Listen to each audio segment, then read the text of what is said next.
Let us start right here. Mikel Arteta has not selected Gabriel Jesus in any of his last 4 Premier League matchday squads. 4 consecutive league games without even a place on the bench for a player who was supposed to be a cornerstone of this Arsenal project. That is not a rotation decision. That is not a tactical tweak. That is a statement. And it is a statement that every Arsenal supporter needs to sit with for a moment. When you are a striker at a club fighting for a Premier League title and a Champions League semi-final spot, and your manager does not even bring you to the stadium for 4 straight league games, the message is clear. Your time is running out. The clock is ticking on Gabriel Jesus at Arsenal Football Club. Now, here is why this matters so much. Arsenal are currently top of the Premier League. They ended the first phase of the Champions League, sitting at the very top of the standings as well. This is a squad that is being described not just as the best in England, but potentially the best in Europe. And yet, within that squad, there are players who are no longer contributing at the level this club demands. The danger here is not just about wasted wages or a player taking up a squad place. The real danger is that Arsenal delay too long. They hold on to players out of loyalty or sentiment.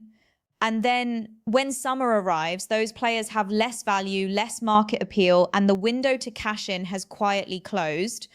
If you want deeper analysis on stories like this, and you want to understand exactly what is happening behind the scenes at Arsenal, hit that subscribe button right now. Jessica Arsenal Analysis breaks down every major development so you never miss the full picture. Back to the story. Because the situation with Gabriel Jesus is more complicated than it first appears.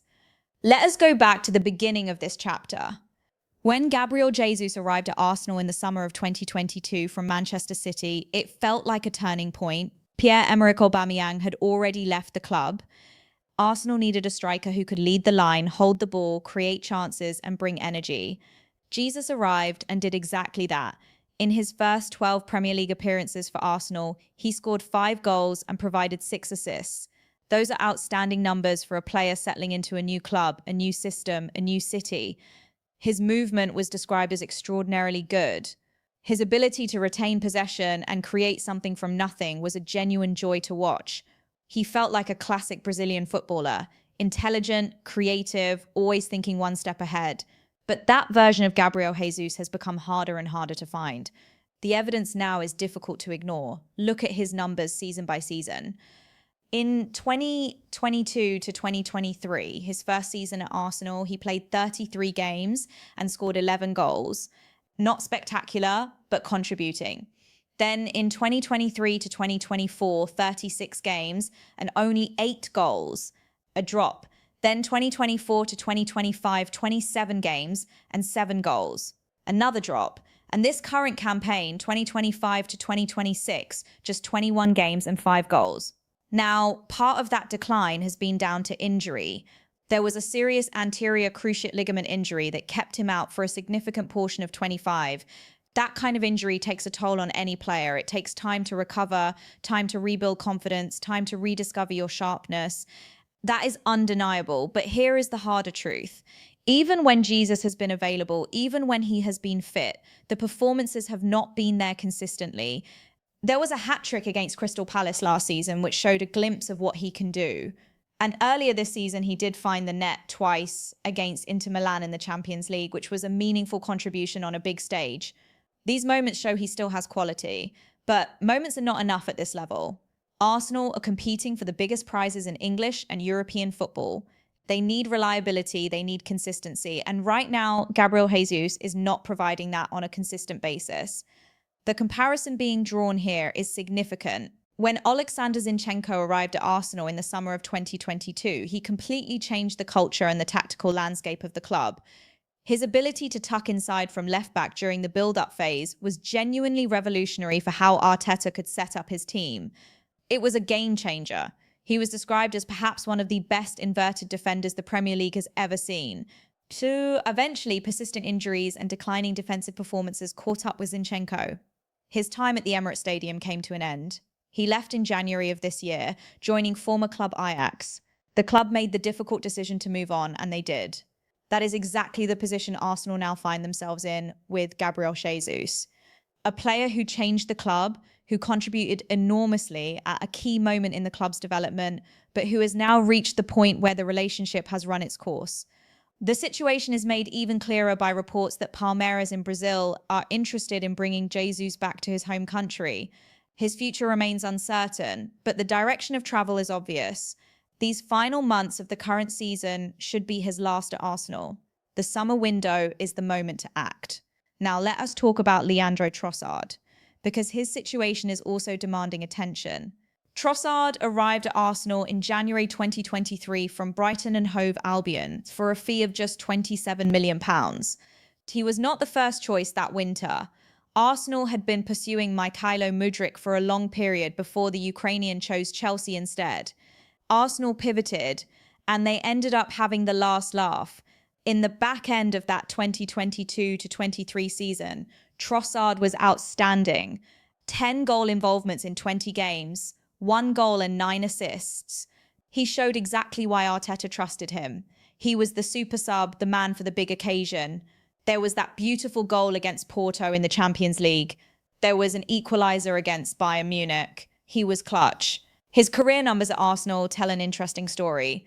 In 2022 to 2023, 22 games and 11 goal involvements. In 2023 to 2024, 46 games and 19 goal involvements. In 2024 to 25, 56 games and 19 goal involvements.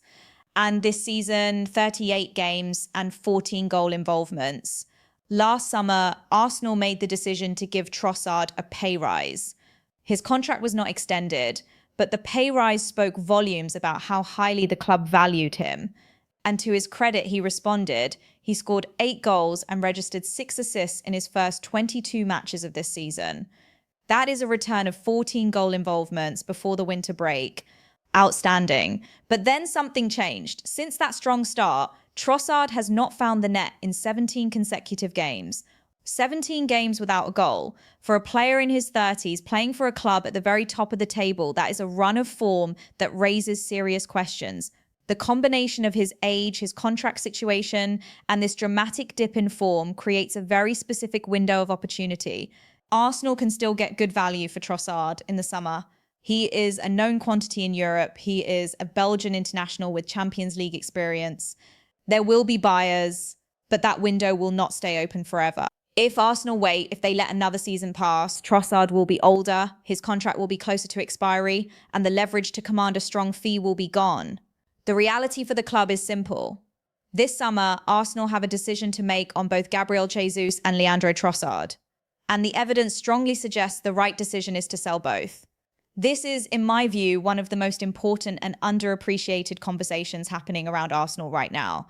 The club's success this season has been so dominant that it has masked some real structural issues within the squad. Gabriel Jesus and Leandro Trossard are both players who gave Arsenal something vital at a specific moment in the club's journey. That contribution deserves respect. But football clubs cannot afford to be sentimental when they are competing at the highest level. What stands out to me most is the parallel with Zinchenko. His departure felt abrupt to many fans, but in reality it was a necessary and well-timed decision. Arsenal moved before the situation became a problem they could not solve. They need to show that same discipline and decisiveness with Jesus and Trossard this summer. Delay is the enemy here. The name Niko Paz is being spoken in very serious footballing circles right now. And if you are an Arsenal supporter, you need to know exactly who this young man is and what is being said about him. Owen Hargreaves, a former Manchester United and England international with genuine credibility in football analysis, has publicly urged Arsenal to make a move for the 21-year-old attacking midfielder currently at Como in Serie A. That is not a throwaway comment. That is a considered recommendation from someone who understands elite football. Here is why this matters beyond just a transfer rumour. Arsenal spent nearly £200 million last year bringing in Victor Gyökeres, Noni Madueke and Eberechi Eze. That is an enormous investment in attacking quality. And yet Hargreaves is saying the Gunners still need to bolster their attacking options further. That tells you something important. The suggestion is not that Arsenal's current squad is weak. The suggestion is that Niko Paz is a generational talent, the kind of player you find a way to add regardless of what you already have. and the competition for his signature is intense. Tottenham Hotspur were linked with him last summer. Real Madrid hold a buyback clause on the player. This is not a quiet, low-profile situation. This is a race, and the clock is running. Let us understand exactly who Niko Paz is based on what the evidence tells us. He is 21 years old and plays for Como in Serie A. This season, he has featured 33 times across all competitions, scoring 11 goals and providing 6 assists. Those are remarkable numbers for a player of his age at a club that was not long ago outside of Italy's top division. His manager at Como is Cesc Fabregas. And if that name means something to you, it should. Fabregas is a former Arsenal player. He is someone who understands exactly what it takes to succeed at the highest level, having played for Arsenal, Barcelona, and Chelsea during a distinguished career. He is not a manager who talks casually about his players. When Fabregas speaks about Paz, there is real weight behind it. Fabregas was asked about interest from Real Madrid in the player back in November. His response was measured but revealing. He made clear that Paz is a Como player, that he will stay, and that whether he remains beyond this season depends on what other clubs decide. He added that he is not ruling out Paz being at Como next year. He spoke about Paz's ambition and his happiness at the club. He described him as someone whose happiness is visible in his eyes. That is a manager who deeply values his player, but also understands he cannot control what happens at the highest levels of football politics. The key detail that every Arsenal fan and every football observer needs to understand is the buyback clause. When Real Madrid sold Niko Paz to Como in the summer of 2024 for just over €6 million, they inserted a buyback option worth just €9 million. In today's football market, €9 million for a player of Paz's emerging profile is essentially nothing. That means Real Madrid hold the first option to bring him back. They have the ability to match or trigger that clause and take Paz back to the Spanish capital regardless of what Como or any other club wants. That is the central complication for Arsenal, for Tottenham Hotspur, and for anyone else circling this player. However, there is nuance here too. Real Madrid already have a wealth of options in their forward positions. The suggestion is that even if they could trigger the buyback, they may choose not to. That creates a genuine opening for other clubs. Como's sporting director, Carl Alberto Ludi, has been open about the situation. He acknowledged clearly that the club cannot control what other teams want. But he also stated that Paz is very happy at Como, that the club is very happy with him, and that there is a strong chance he stays for another year. He also noted that qualifying for European competition would work in their favour when it comes to keeping the player. And Como are currently in the top 4 of Serie A with 8 games remaining and a 3-point cushion in the Champions League qualification places.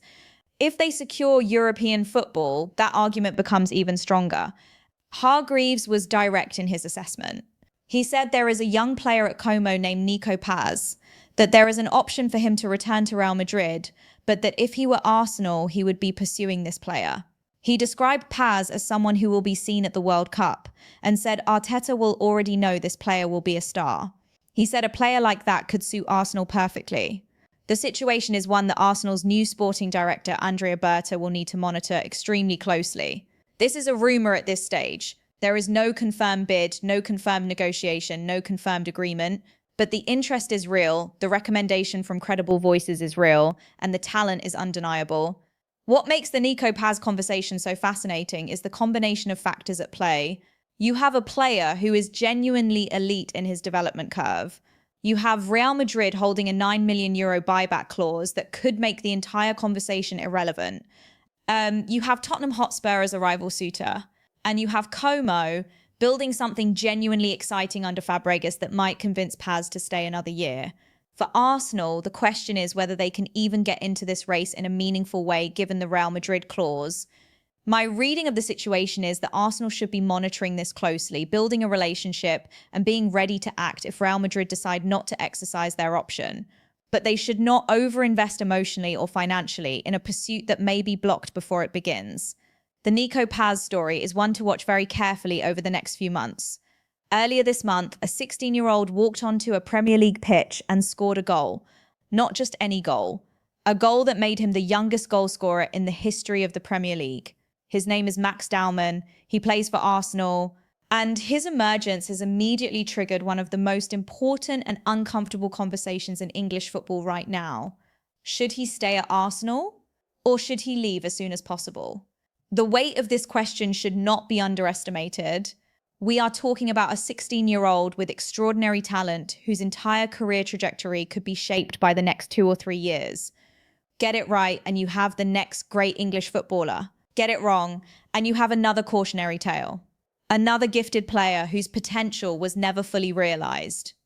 And the argument being made by TalkSport presenter Adrian Durham is one that demands serious engagement, not dismissal. He is saying directly and without hesitation that Mikel Arteta will ruin Max Dowman's career, and he is pointing to specific evidence to support that claim. Let us look at the evidence Durham is presenting because it is grounded in real situations involving real Arsenal players. The first case is Miles Lewis-Skelly. Lewis-Skelly came through Arsenal's Hale End Academy. He made an eye-catching breakthrough last season. He was good enough to earn a call up to the England national team. That is not a small achievement. That is elite recognition. And yet the situation he finds himself in now is deeply troubling for a player of his age and ability. The evidence is stark. In a recent Wembley Cup final, Lewis-Skelly was not just excluded from the starting lineup. He was behind Piero Hincapié and Riccardo Calafiori in the pecking order at left back. He is listed as third choice at his own position.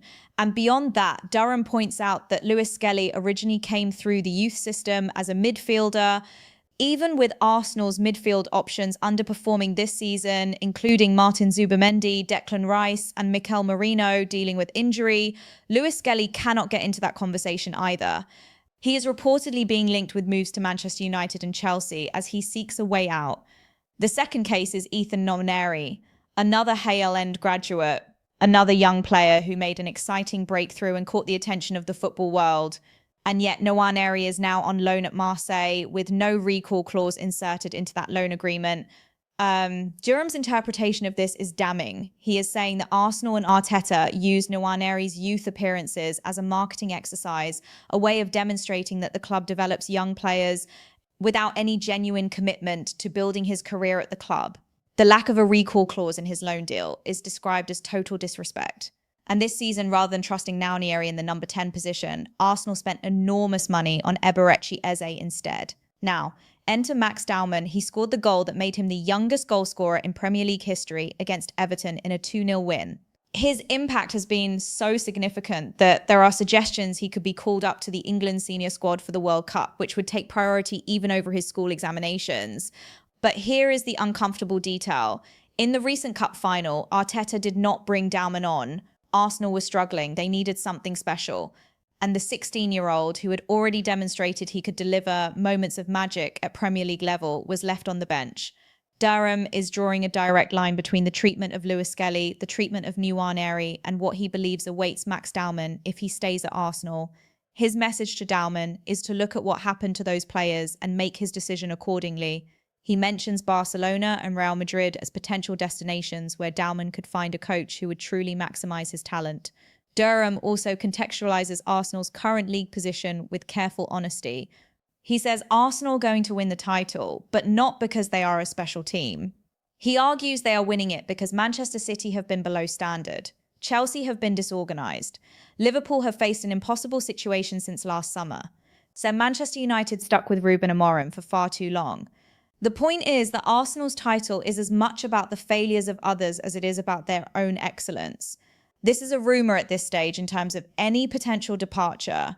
There is no confirmed move, no confirmed approach from any club, no confirmed decision from Dowman or his representatives. But the conversation is live, it is serious, and it deserves to be treated as such. This is the story I find most thought-provoking of the three, because it forces us to ask a genuinely difficult question about what Arsenal truly represent as a club under Mikel Arteta. The evidence around Lewis-Skelly and Nwaneri is real. These are not invented grievances. Lewis-Skelly did make the England team and is now a third-choice left-back at his own club. Nwaneri did go out on loan without a recall clause during what is arguably the most important season in Arsenal's recent history. These are facts. At the same time, Arteta is managing a squad competing for the Premier League title and deep into a Champions League campaign. Every decision he makes is balanced against the needs of a team trying to win trophies right now. Integrating a 16-year-old into that environment, even an extraordinarily gifted one, is never straightforward. but Durham's core point stands. If Max Dowman stays at Arsenal and Arteta continues to sign attacking players at significant cost, Dowman's pathway to regular first-team football becomes increasingly narrow. The right answer is probably not for Dowman to leave immediately, but it is absolutely the right time for Arsenal and Arteta to make a clear public and binding commitment to this young player's development. Because the history of the last 2 years suggests that without that commitment, the risk of another wasted talent is very real. That brings us to the end of today's analysis. 3 stories, 3 very different situations, but all of them pointing to the same central truth. Arsenal are a club at a crossroads. They are winning, they are leading, they are competing at the very top of European football, but decisions made this summer about who to sell, who to sign, and who to trust will determine whether this is a moment or a movement. Thank you for watching Jessica Arsenal Analysis. If you found today's breakdown valuable, please subscribe to the channel, leave a comment below telling me which of these 3 stories concerns you the most, and share this video with a fellow Arsenal supporter. I will see you in the next one.